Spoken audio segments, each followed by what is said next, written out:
ശക്തമായ പെർഫോമൻസ് കേട്ടോ, ഒരു രക്ഷയില്ല. എന്റെ സുഹൃത്തും കൂടെ കണ്ടു നോക്കിയത് പോലീസാണ്.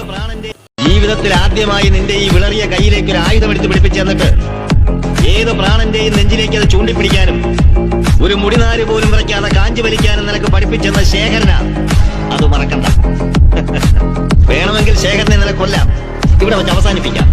പക്ഷേ ഒരുപാട് തവണ മരണത്തിൽ നിന്ന് നീന്തിക്കയറിയ ഈ ശരീരവും മനസ്സും നിന്റെ മുന്നിൽ കീഴടങ്ങി കാണണമെങ്കിൽ അതിന് 100 ജന്മം കൂടി ജനിക്കണം. നീ നായായിട്ടും നരിയായിട്ടും പിന്നെ നരനായിട്ടും. എന്താ ഒരു പെർഫോമൻസ് അല്ലേ. ടിക്ടോക്ക് മുതലേ എൻ്റെ സുഹൃത്താണ് കേട്ടോ പുള്ളി, യാക്കോബ്. പുള്ളിയുടെ പ്രൊഫൈൽ ഇതാണ്. ഇതുപോലുള്ള ശക്തമായിട്ടുള്ള ക്യാരക്ടറുണ്ടല്ലോ സിനിമയിലുള്ള Murali sir, NF Varghese, Thilakan sir, അവരൊക്കെ ചെയ്തിട്ടുള്ള ശക്തമായ കഥാപാത്രങ്ങളാണ്. മമ്മൂക്ക. അപ്പോൾ അവരൊക്കെ ചെയ്തിട്ടുള്ള കഥാപാത്രങ്ങളെടുത്ത് ചെയ്യാൻ, ഡബ്മാഷാല് ചെയ്യാൻ ഒരു രക്ഷയില്ല കേട്ടോ. ഓൺ വോയിസിലും പുള്ളി വീഡിയോസ് ചെയ്യാറുണ്ട്. എന്തായാലും സൂപ്പറാണ്.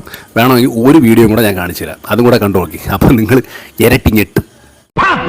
സാറോ, നിന്നെ ഏത് പള്ളിക്കൂടത്തിലാണ് വക്കറ്റ പഠിപ്പിച്ചത്?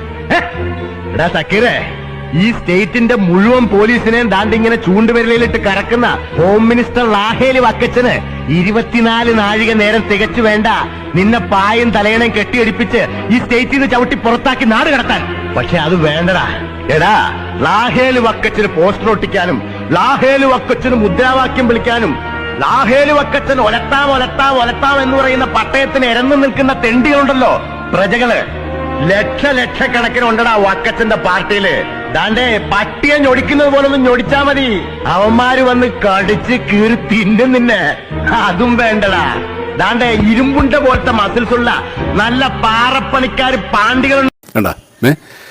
എന്നാലും യാക്കോബായി, നിങ്ങളെ പൊളി സെറ്റാണ്. ഇത് എങ്ങനെ റിയാക്ട് ചെയ്തിരിക്കും? അത്രത്തോളം മികച്ച പെർഫോമൻസ് അല്ലേ കാഴ്ച വെച്ചിരിക്കുന്നത്. ഒരു സാധനം കിടക്ക്.